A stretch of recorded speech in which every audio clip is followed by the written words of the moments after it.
Hello everybody, my name is EZGames69 and today I'm joined by Samsara. Heyo. And today we are going to be showcasing our tasks of Splatterhouse for the PC Engine or the TurboGrafx-16. This is an interesting game. It is basically a huge homage to 80s and 90s slasher horror movies. Neither one of me or Samsara are big fans of horror movies in general, but we are a big fan of this series in particular. So we're very excited to showcase this run tonight. And we're going to go ahead and get started. 3, 2, 1, go. Alright, so first thing you're going to notice is a bunch of sliding. Sliding is much faster than normal walking speed, as you can tell. The other thing you're going to notice is this guy that totally does not look like Jason Voorhees. And yeah, so the slide gives Rick 2 hits of damage on enemies, whereas his normal punching and kicking only does 1 at a time. So it's very useful to slide as much as possible. And here we are in one of the quote-unquote boss stages of the game, where this one is mostly just an auto-scroller, where you have to avoid a bunch of these boar worms. There's not really much we can do in this stage to speed it up until the very end, where we have to kill a boar worm that pops out and surprises us. And that boar worm is going to come out right about now. And Rick grew a pair of legs. And now we're on to stage 2. Stage 2. So, this stage starts off pretty simply, set to the tune of a child's toy piano, as you do. The second part of the stage is an auto-scroller, though, the first of many in this game, and don't worry about that, we make them all fun, or as fun as we possibly can. In this upcoming one, we try to sync as many sounds as possible to the background music, including intentional damage at one point, just for some sound variety, so I'm going to be quiet for a bit and let that show through.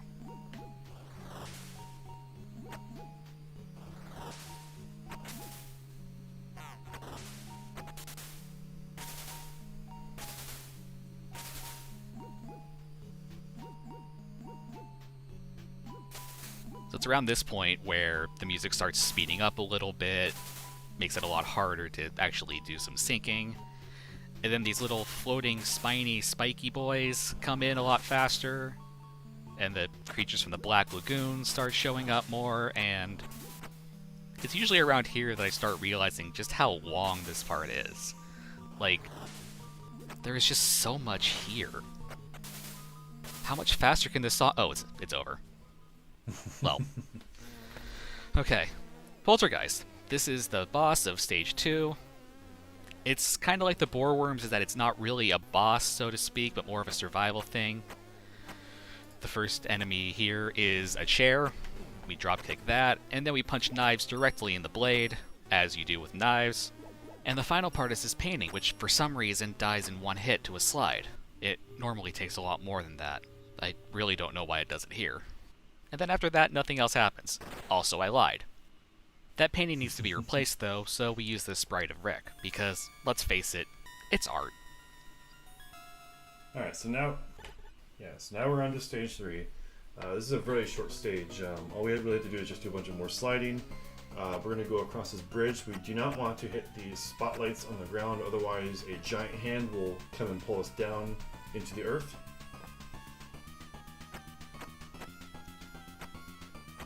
And then we're going to get to the end boss of this stage right here. We're going to do some 360 no-scopes. So that boss is called Biggie Man. He shows up in the 2010 reboot of this game. He has chainsaws for hands. And he's actually a reference to the second Friday the 13th movie, before Jason actually gets that signature hockey mask that he always wears. Alright, so this is stage 4. This consists of 2 autoscrollers, so if you have time to read donations, you can do so right now. We'll start talking once this specific room's over.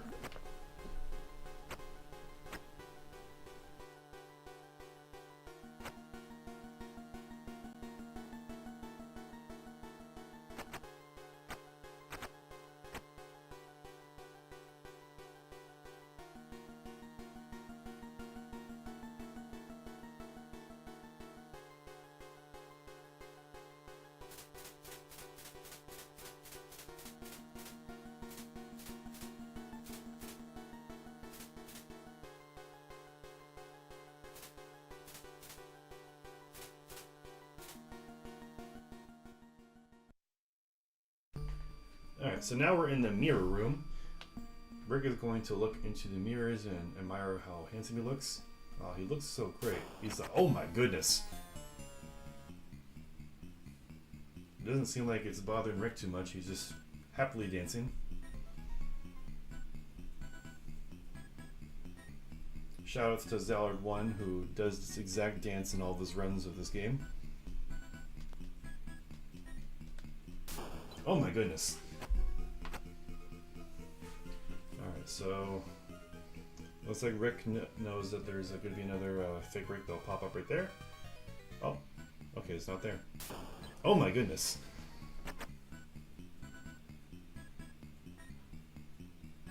Yeah, I think Rick's had enough of this room. Alright, here's the boss, the Evil Cross, and there's a lot to talk about here. The fight starts off by chasing the boss, where you'll notice it moves up and down in this sort of set pattern. We want to reach the end of this chase at a specific point in that pattern. So around right here, we pause briefly and walk normally to the end in order to perform this quick kill. You may have noticed that hitting the boss freezes it briefly before it snaps ahead on that movement arc. And at the bottom of that arc, there's a trigger point that causes it to start moving horizontally back and forth across the screen. We time our hits to use that snapping function to bypass the trigger point, keeping it on the right side of the screen for the quick kill. And shoutouts once again to Zallard for discovering this.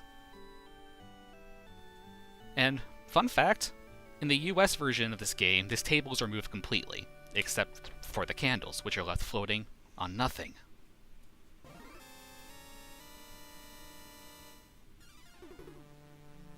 Even the game was surprised by that one.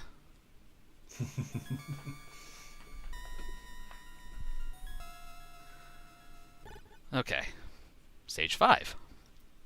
Stage 5 is made up of a lot of short stages in a row, so hopefully we can explain everything in time. Rick starts off Stage 5 by systematically destroying every single chair in this room except for one, because of course one needs to live to tell the tale. And coming up, we have the trickiest room in the game. These slopes will actually set Rick's speed to 2 pixels per frame, which is about 1/16th faster than his normal slide speed. Because of this, we want to make sure not to slide on the downward slopes, but we do still need to slide on the upward slopes, since the upward slopes will push him backwards.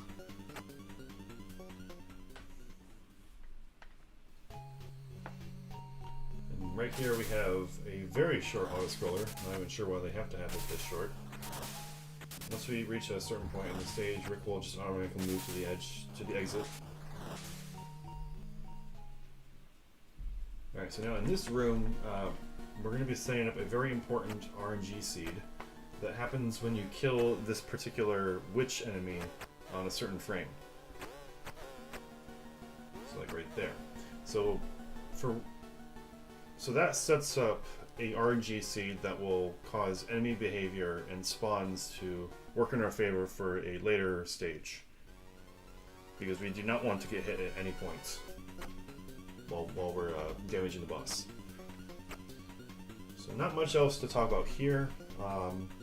Every time you kill one of these zombies, their body and corpse just kind of get eaten by these zombie dogs. I don't even know what to call them. Seem more like wolves than dogs, I guess. So, where's Jennifer been? We've been looking for her this whole time. Oh, she's right there. Alright, well, I guess that's the game. She seems fine, right? Oh. Oh no. I guess we have to do something about this. So, Jennifer. When she reaches certain HP values, she'll transform back to her normal form and become invulnerable. We use our 2 damage slide to bypass these HP values, leading to a very quick kill. After the fight, we give her the old Brett's rope knee drop to save 2 frames, and no, I am not kidding about that. And we make sure to finish the fight on the far right side of the screen because it minimizes this little automatic walk here. And once we drop down in there, we move on to stage 6 with the best music in the game. At least in my opinion, it's the best music in the game. And mine as well. Nice. So yeah, as I said in the previous stage, we needed to kill that one witch enemy to set up a certain RNG seed, which is the location that these little white enemies spawn in. So when they're in their ball form and they touch Rick, they will damage him normally. But once they pop out of the bubble, they will actually attach to Rick, and the only way to get them off is to spam left and right on the D-pad in order to get them off. They're less annoying to deal with when they actually are out of their bubble, but when they're in their bubble, they can damage Rick in situations where we don't want that to happen. So not much to do right now until we get to the boss. Alright, we're coming up to the boss right around here, so we're going to do a slide kick off screen to start the pattern. So we do 2 hits of the slide, and then we immediately jump to get another slide in, and punch in the air as well, so we can do damage on every single possible frame we can.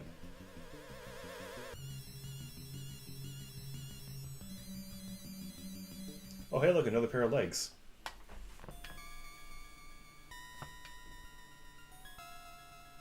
And now, stage 7. Oh boy.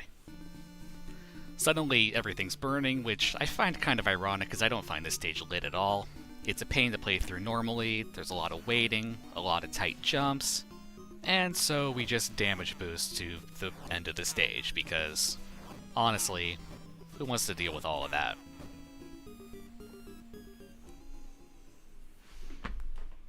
Now after Rick breaks it down, we get the final boss, which is my nightmares. There they are. Finally, represented in a video game. This boss is named Hell Chaos, much like my edgy original character from when I was 12, but the background track is called The Ballad of Captain Mozzarella, so I'll leave it to you at home to figure out which is the superior name. Anyway, Captain Mozzarella isn't a particularly difficult boss, just a lengthy one and a frustrating one. He has 40 health, he takes 8 damage per cycle, so we need a minimum of 5 cycles to take him out for good. In the meantime, we dodge his hands. We dodge these rocks that look like hot dogs and tacos combined. Perhaps we could call them taco dogs. And we're coming up on time right about here, so get ready on time. And time. We need to make sure to end the fight in that very specific spot because otherwise the taco dogs will come down and kill Rick. This means you have to start the fight over. Guess how I found that one out?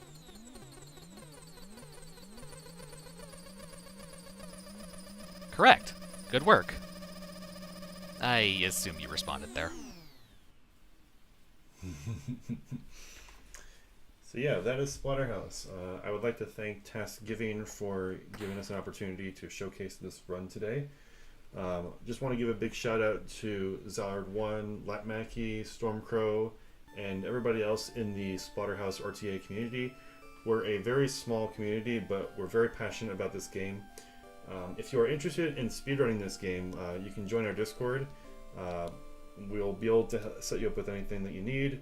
A lot of us are pretty great and very friendly people, so we would love to see more people check out this game. I guess, do you have anything else to say, Samsara?